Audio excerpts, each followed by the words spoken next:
Bismillahirrahmanirrahim. Assalamualaikum warahmatullahi wabarakatuh. Teman-teman, pada pagi hari ini, saya ingin menyampaikan dua hal. Satu, SPE, dua, SPI.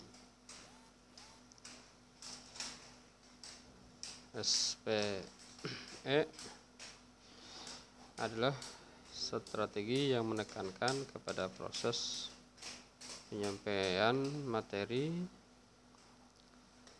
dari seorang guru kepada siswa agar menguasai materi.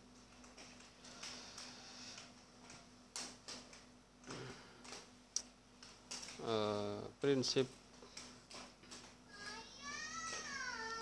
daripada SPE adalah yang pertama berorientasi pada tujuan. Jadi target daripada SPE itu adalah tujuan.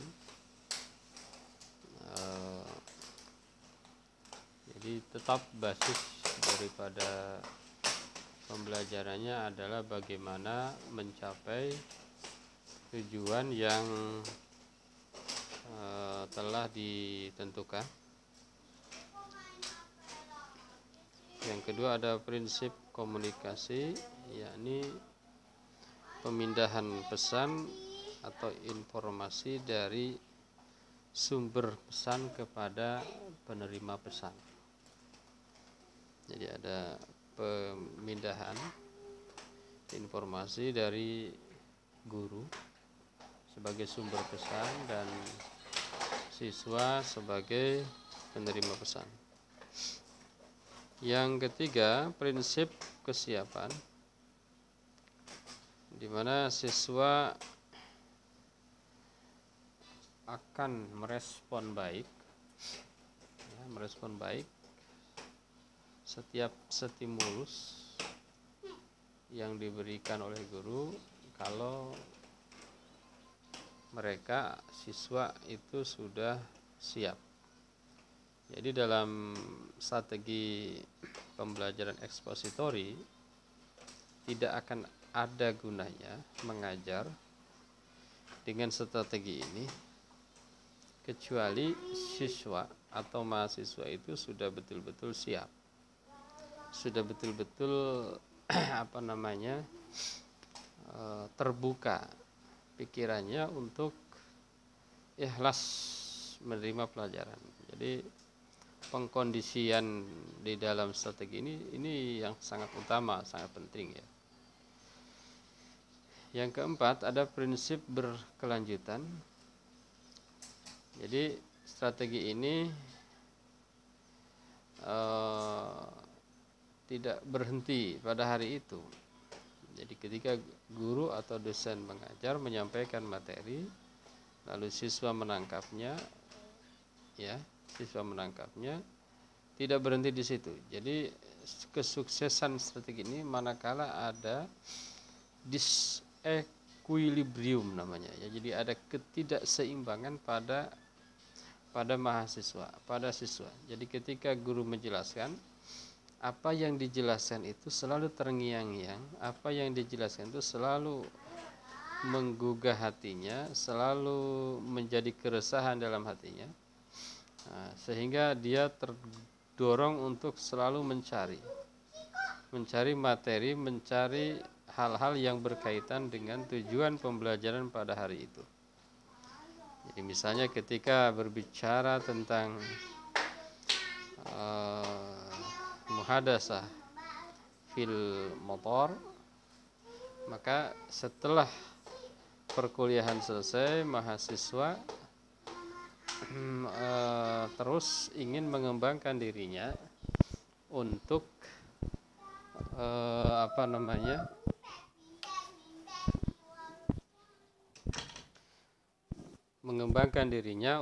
terus menggali terkait dengan muhadasah yang dibahas, yang menjadi kajian. Apa saja prosedur umum tentunya ya, karena strategi itu adalah langkah-langkah umum.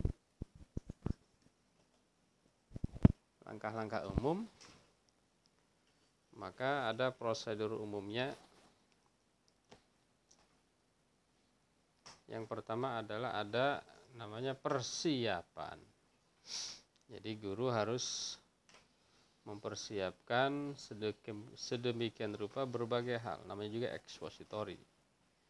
Jadi guru harus betul-betul siap dengan materi dan lain hal sebagainya ya. Yang kedua itu preparation, jadi dimulai dari materi, dari media, dari berbagai hal ya, pokoknya harus tampil maksimal. Yang kedua ada presentation, jadi guru menyampaikan, mempresentasikan materi yang diajarkannya ya. Yang ketiga adalah korelasi, menghubungkan antara materi yang diajarkan dengan berbagai hal, dengan kondisi real, dengan materi sebelumnya ya, dengan berbagai hal ya, dengan perkembangan terbaru dan sebagainya. Yang keempat, menyimpulkan, jadi ada penyimpulan, guru menyimpulkan apa yang dibahasnya, apa yang disampaikannya. Dan yang terakhir adalah mengaplikasikan atau menerapkan apa yang telah dibahas, apa yang telah dijelaskan, apa yang telah disampaikan oleh seorang guru, lalu diaplikasikan, dipraktekkan. Itu namanya strategi ekspositori. Di dalam bahasa Arab ya bisa seperti pembelajaran muhadasah tradisional. Jadi guru pertama menyampaikan, memberikan contoh, kemudian mengkorelasikan, dijelaskan dengan dunia nyata ya. Lalu disimpulkan oleh guru, dan terakhir siswa praktek. Itu masuk ke dalam kategori pembelajaran ekspositori. Jadi semua itu dari guru ya. Ya gitu ya, semua itu berangkat dari guru. Metode dalam strategi ekspositori ya, itu banyak ya. Bisa menggunakan ceramah, diskusi, interaksi massa, antar disiplin, simulasi, demonstrasi, dan teknik tim teaching ya. Keunggulannya tentu ada ya, bisa mengontrol urutan. Jadi kalau materinya banyak, waktunya sempit, ya itu bisa bagus pakai SPE ya. Yang kedua, ya tepat dilakukan ketika tadi urutan ya, urutan dan kekuasaan. Jadi mau sampai mana ya terserah guru gitu ya. Karena dia ekspositori. Yang kedua cocok untuk materi yang luas, waktu yang sempit. Yang ketiga,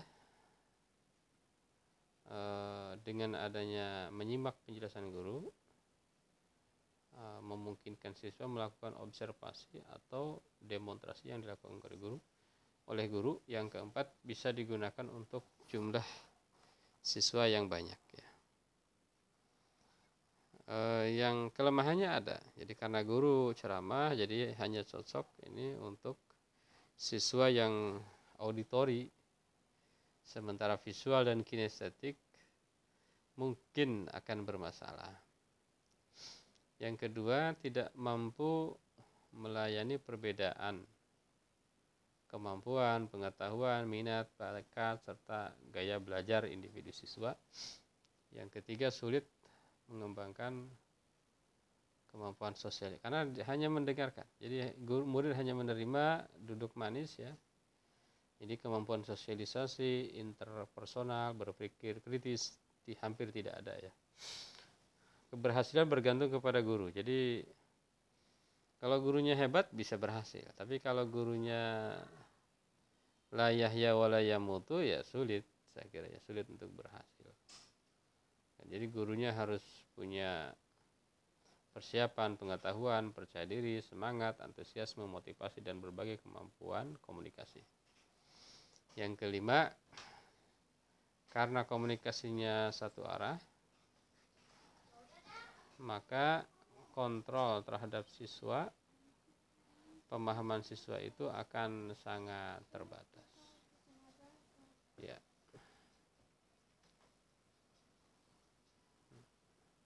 Tapi dengan adanya kelemahan-kelemahan ini ya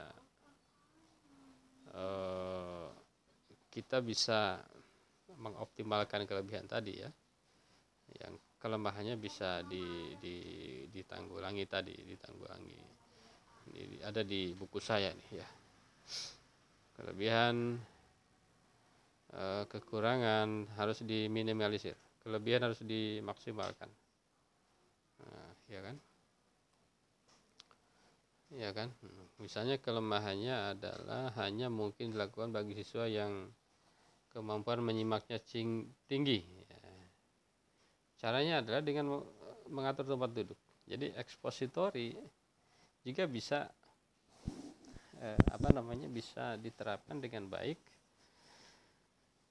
manakala penerapannya itu bisa diantisipasi oleh guru. Jadi jangan hanya ekspositori standar ya, gitu ya.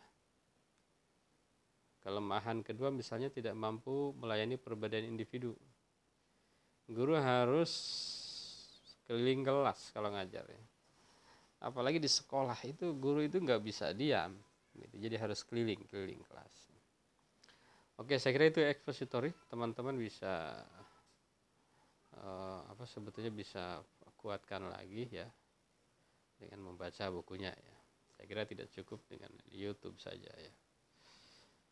Selanjutnya ada strategi inquiry. Strategi inquiry adalah pembelajaran yang menekankan pada proses berpikir secara kritis dan analitis untuk mencari jawaban sendiri pada suatu masalah yang dipertanyakan. Langkah-langkahnya biasanya ada tanya jawab antara guru dan siswa, dan ini disebut juga dengan strategi heuristik yang berasal dari bahasa Yunani hurricane yang artinya menemukan. Jadi kalau yang tadi guru yang memberi, kalau ini adalah siswa yang menemukan, gitu ya. Siswa yang menemukan materi, siswa yang menemukan pengetahuan, gitu ya. Siswa yang menemukan berbagai pengetahuan. Ada beberapa prinsip dalam inquiry. Yang pertama adalah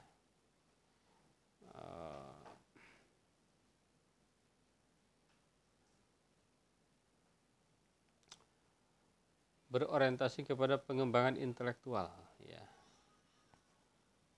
Jadi lebih kepada proses walaupun hasil juga tidak diabaikan. Yang kedua, interaksi antara siswa dengan siswa, siswa dengan guru, dan siswa dengan lingkungan itu terjadi. Kalau yang ekspositori itu antara guru dan siswa. Kalau ini guru, siswa, siswa lingkungan itu terjadi. Yang ketiga, proses bertanya. Jadi guru harus pandai-pandai membuat pertanyaan yang menggugah pemikiran siswa. Yang keempat, belajar untuk berpikir, artinya harus ada keseimbangan antara penggunaan otak kiri dan otak kanan, ya kan? Otak reptil, otak limbik, dan otak neokortek. Dan yang kelima, bahwa segalanya bisa terjadi berdasarkan kemampuan logika dan nalarnya. Jadi ada keterbukaan. Langkah-langkah dalam strategi inquiry Itu yang pertama adalah orientasi ya. Dengan cara membina suasana pembelajaran yang responsif. Jadi harus dibuat suasana dulu ya, dicairkan dulu, suasananya dibuat siap dulu. Yang kedua, merumuskan masalah, menentukan masalah yang akan dibahas. Yang ketiga, merumuskan hipotesis. Yang keempat, mengumpulkan data. Yang kelima, menguji hipotesis. Dan yang keenam, merumuskan kesimpulan. Jadi inquiry ini persis dengan penelitian ya. Langkah-langkah pembelajarannya itu siswa menemukan ilmu sendiri sebagaimana penelitian.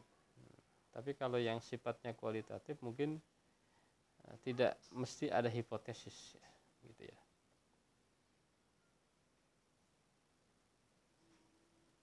Ini ada langkah-langkah pembelajaran inquiry menurut Diknas ya. Guru atau peserta mengajukan merumuskan masalah, merumuskan logika berpikir untuk mengajukan hipotesis atau jawaban sementara,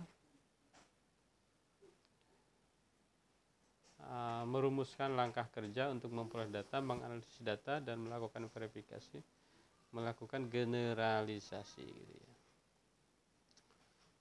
Jadi strateginya itu persis seperti bagaimana penelitian ya. Penelitian nanti Anda di skripsi atau tesis atau disertasi ya begitu. Jadi menemukan memang mungkin ini prosesnya lama, tapi ini tertanamnya lebih lama. Kalau dikasih ekspositor itu mungkin cepat, tapi dia perlu disequilibrium itu. Kalau nggak bisa disequilibrium yang tadi ya tidak tercapai. Gitu. Sebetulnya bagus juga, yang penting ada disequilibriumnya tadi. Nah kalau ekspositori, kalau inquiry ini sudah otomatis karena proses pembelajarannya sudah melalui proses-proses panjang, jadi tidak instan ya. Gitu ya. Kesulitan. Pembelajaran inquiry ya ada pasti ya. Yang pertama, penekanan inquiry adalah hasil dan proses. Sementara di Indonesia penekanannya lebih kepada hasil. Sebetulnya di Indonesia juga udah bukan hanya hasil, proses dan hasil ya. Di Indonesia juga ya, cuma memang di lapangan guru meskipun kurikulumnya sudah berubah itu hampir dipastikan apa yang dilakukan guru ya, apa yang dalam pandangan guru ya sama gitu. Budaya di Indonesia itu belajar menerima, apalagi dalam bahasa Arab. Itu pengennya itu kalau guru tidak menjelaskan itu tidak puas.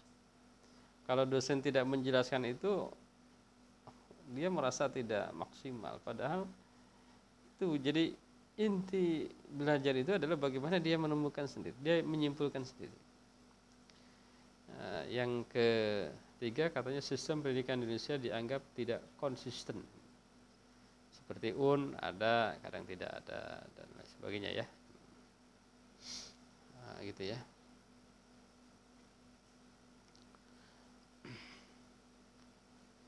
Strategi inquiry ini ya tepat jika pertama peserta didiknya itu mandiri. Kalau di sekolah-sekolah kota atau sekolah-sekolah maju ya inquiry lah, jangan ekspositori, mumet, pusing ya, ngantuk. Di kampus UIN ya harusnya inquiry, jangan banyak ekspositori. Sumber referensi alat bahan cukup, internetnya lancar ya. Jumlah peserta didik dalam kelas tidak terlalu banyak. Di PBA ini sebetulnya pasti inquiry, diperbanyak inquiry ya, walaupun sesekali boleh ekspositori. Materi pembelajaran tidak terlalu luas. Bahasa Arab sebetulnya tidak luas setahu saya. Dalam satu semester itu ada hanya 3 bahasan ya, 3 tema. Jadi tidak luas. Saya kira pakai ini aja. Bayangkan aja 3 bab diajarkan dalam satu semester. Artinya satu semester itu diajarkan 3 bab, artinya satu babnya itu 2 bulan. 2 bulan, kalau 1 bulan ada 4 minggu, 2 bulan berarti 8 minggu hanya mempelajari satu bab. Satu bab biasanya kosakata baru 10, masa nggak bisa? Nah ini harusnya perbanyak inquiry ya. Materi pembelajaran tidak terlalu luas, alokasi waktu cukup, saya kira cukup ya. Karena materinya juga tidak terlalu banyak. Apa keunggulannya? Keunggulannya adalah pengembangan kognitif, afektif, psikomotor seimbang. Gitu ya, ada keseimbangan. Memberikan ruang agar belajar dengan gaya belajarnya. Itu ada yang auditori, ada yang kinestetik, ada yang visual ya. Sesuai dengan perkembangan psikobelajar modern, bahwa belajar adalah perubahan tingkah laku berkat adanya pengalaman dan dapat melayani siswa yang memiliki kemampuan di atas rata-rata ya. Tentu ada kelemahan ya, sulit mengontrol kegiatan dan hasil belajar siswa ya, kadang-kadang kelas semacam berserakan, tidak beraturan ya. Sulit merencanakan pembelajaran karena terbentur kebiasaan siswa dalam belajar. Kebiasaan siswa yang hanya ingin menerima kadang-kadang sulit ya. Waktunya harus panjang gitu ya. Apalagi bahasa Arab hanya 2 jam dalam seminggu ya, tentunya kekurangannya ini harus diminimalisir ya.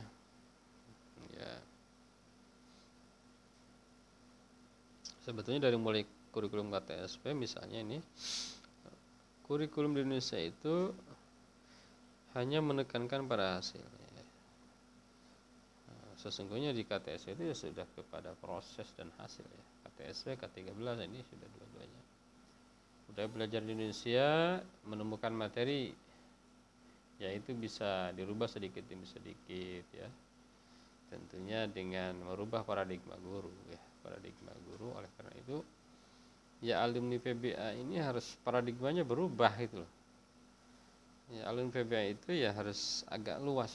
Jadi banyak juga ya, ada juga gitu ya, alumni PBA yang masih pemikirannya itu ya persis tidak berubah seperti ketika masih belum di PBA, masih pesantren gitu ya.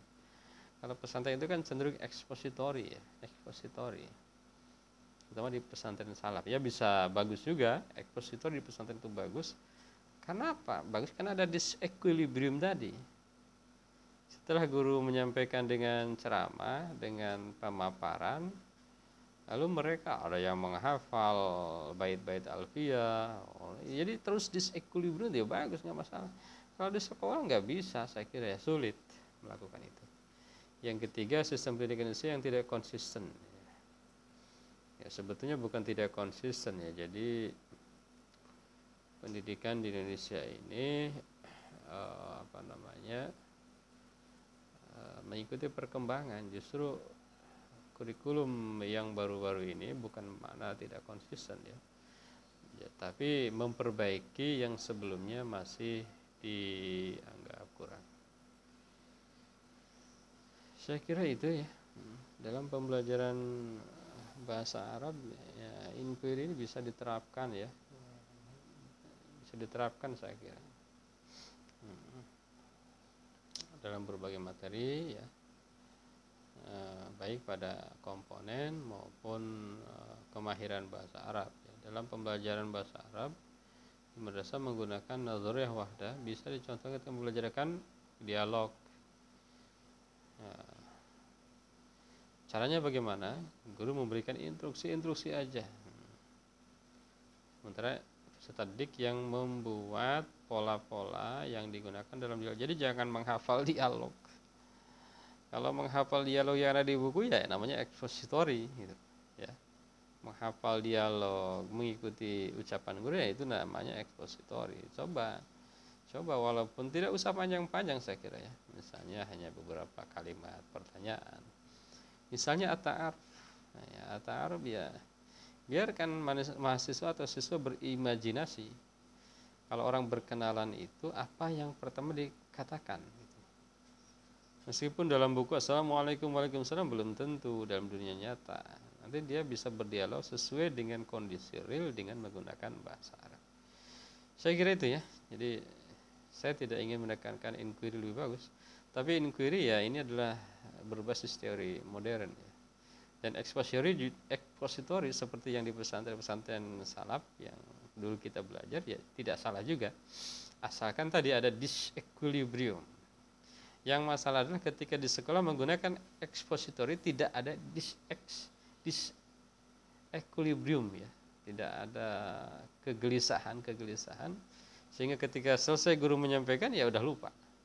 Berbeda dengan di pesantren, guru menyampaikan, setelah itu mahasiswa santri mengulang-ulang kembali. Saya kira itu teman-teman. Semoga ada manfaatnya. Terima kasih. Wassalamualaikum warahmatullahi wabarakatuh.